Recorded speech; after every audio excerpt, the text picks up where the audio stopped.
Baśń o Jastrzębi. Jest 9 chórów anielskich, a wszystkie te niebiańskie duchy są bardzo posłuszne. Jednak wśród tych doskonałych istot był jeden anioł, który wprawdzie był posłuszny, ale wszystko, co czynił, robił z niechęcią do człowieka. Był to anioł o imieniu Stanisław. Pchał się więc do innej roboty. To mieszał czerniec z błękitem nad górami, to łąki malował kadzidłem mgły, ale to wszystko były prace sezonowe. Ziemskich zmagań nie wspierał, bo jak mówił, człowiek i rozum, i wolną wolę ma, niech używa. Niepomaganie istocie ludzkiej zostało zauważone przez archaniołów. Generał Michał, najważniejszy z nich, wezwał Stanisława na żołnierską rozmowę. Co to za lenistwo? Czyżby ci się w niebie znudziło?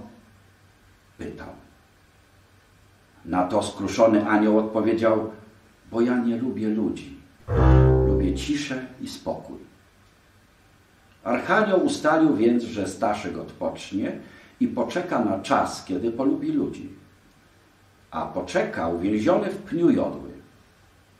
W jodle, bo ona szlachetniejsza niż wierzby. W tych piesy mieszkają, a i długowieczna. Lecz przede wszystkim drzewo to w spokojnych dolinach szumi ciszą i skupieniem.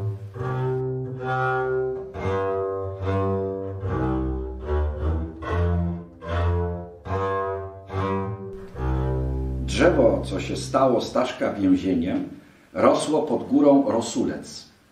Bardzo powoli, znosząc cień i śniegi tamtych czasów, wsłuchując się w modlitwy strumienia, który głaskał jego korzenie.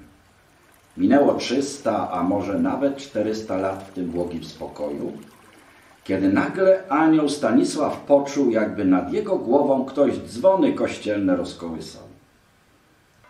To piły i siekiery szarpały pięknie.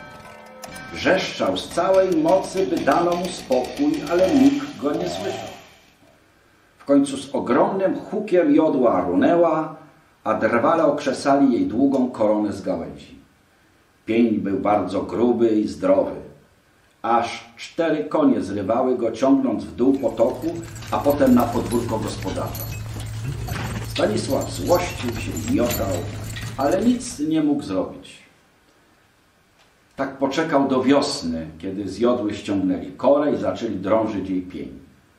Całymi dniami anioł cierpiał migrenę od tych stuków i puków, to dłutem, to siekierą. Kiedy to ucichło, gospodarz i jego parobki zaciągnęli wydrążoną kłodę do głębokiego wykopu. Tam umieszczona stała się cembrowiną, aby służyć gospodarzowi jako studnia.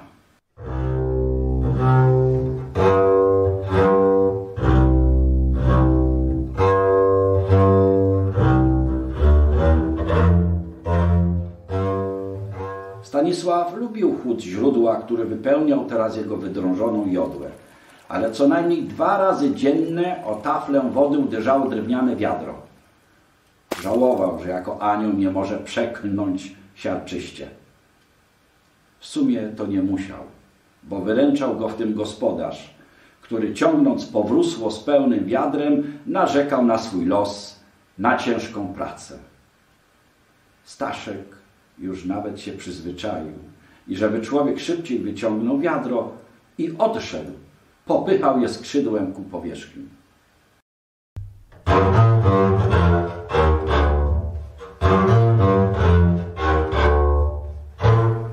Tak działo się przez wiele lat, kiedy to pewnego dnia gospodarz podszedł do studni cicho, bez tych ciężkich słów. Jak zwykle wiadro wpadło z hukiem do wody, ale tym razem bez sznura, do którego było przywiązane. Anioł ciekawy takiej zmiany wyjrzał nad cembrowinę. Zobaczył gospodarza we łzach i z opuszczoną głową, trzymającego sznur od wiadra w dłoniach. Na widok anioła chłop krzyknął: co za czort! Bardzo to rozbawiło Staszka. W końcu nazwać anioła diabłem to wyjątkowa sytuacja. Ten niebiański uśmiech trochę uspokoił gospodarza, który z otwartą gębą stał bez słowa. Do czorta to ci się chyba spieszy. Siadaj tu na studni i mów, czemu ci tak smutno, powiedział anioł. Siedli więc razem i popłynęła opowieść o pustym domu, o samotności, o trudzie na roli, także o tym, że gospodarz stroni od ludzi i nie jest dla nich miły. Żal się duchowi niebieskiemu chłopa zrobiło. Pocieszył więc go rajskim głosem, a to działa jak balsam na serce. Tak dobrze działa, że gospodarz codziennie zatrzymywał się przy studni, rozmawiając z aniołem. Z boku wyglądało to trochę dziwnie, bo nachylał się i jakby rozmawiał z lustrem wody.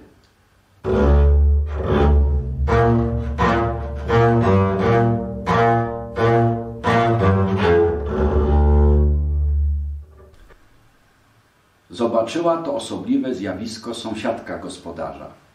Jako wścibskie stworzenie chciała się upewnić, czy to chłop postradał zmysły, czy może więzi kogoś w studni. Podeszła więc któregoś wieczoru bliżej i usłyszała, jak anioł pociesza jej sąsiada. Gdy gospodarz wrócił do domu, kobieta podeszła do Cembrowiny i rzekła krótko: wyłaź. Kiedy ukazało się jej to piękne zjawisko, padła na kolana z płaczem, że tak bez szacunku do niego się zwróciła. Stanisław uspokoił niewiastę i tak jak z gospodarzem porozmawiał o jej smutkach. Ta odeszła od studni pocieszona, jak po wielkanocnej spowiedzi, a ponieważ obiecała aniołowi nikomu o tym spotkaniu nie mówić, na następny dzień cała wieś już wiedziała, kto mieszka w jodłowej Cembrowinie. Zeszli się więc ludzie z pobliskich chałup, już bez lęku stawili się do studni jak do konfesjonału. Każdy odchodził z otuchą wlaną w serce.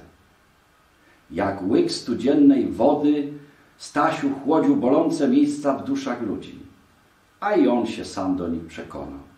Zrozumiał, jak są słabi, delikatni, jak cierpią i ile mają zmartwień. Po każdej takiej rozmowie ludzie nabierali garść wody, przemywali oczy i świat był nieco piękniejszy, a ludzie we wsi dobrzy i coraz lepsi.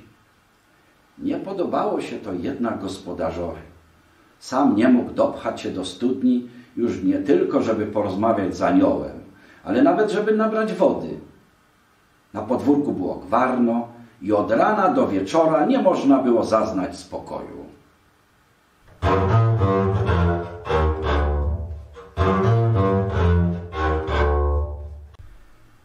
Aż w pewną niedzielę, kiedy pewnikiem miało przyjść najwięcej ludzi, dzień dla Stanisława zaczął się jakoś dziwnie. To znaczy właściwie w ogóle się nie zaczął. Nadeszła pora, kiedy promienie słońca powinny już docierać do brzegów studni, a było ciągle ciemno. Anioł chciał się wynurzyć nad lustro wody, ale zamiast tego uderzył aureolą o coś twardego. Wieko Cembrowiny przykryte było drzwiami od stodoły, a na nich siedział gospodarz. Kto naszedł na taki widok, postał chwilę zdziwiony i odchodził. Staszek najpierw się zdenerwował po anielsku tak, że cała woda w studni się zagotowała i zawisła nad nimi jako ciemna chmura. Potem anioł podmuchem odrzucił drzwi z gospodarzem i grzmiącym głosem zapytał: czemuś to uczynił, człowieku? Na to ten mu odpowiedział: bo ja nie lubię ludzi, lubię ciszę i spokój. Wtedy Stanisław przypomniał sobie swoją rozmowę z archaniołem Michałem i zrozumiał, co miała nauczyć go ta niewola w Cembrowinie. W tym momencie z tej chmury, która nad nimi wisiała, uderzył piorun. Anioł przemienił się z wielkiego jastrzębia, który od razu poderwał się do lotu. W ślad za tym pięknym ptakiem ruszył ciemny obłok. Okrążył z blaskiem błyskawicy wieś, którą od tego dnia nazywano Jastrzębią. Potem skierował się w stronę Jamnej i sfrunął w głęboką leśną dolinę.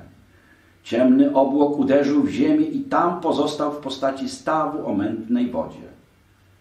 W tej dolinie, z dala od ludzi, jastrząb, co był aniołem, znalazł w końcu spokojną ostoję. Autorem tej baśni jest Wojciech Sanek, czytał Bogdan Krok.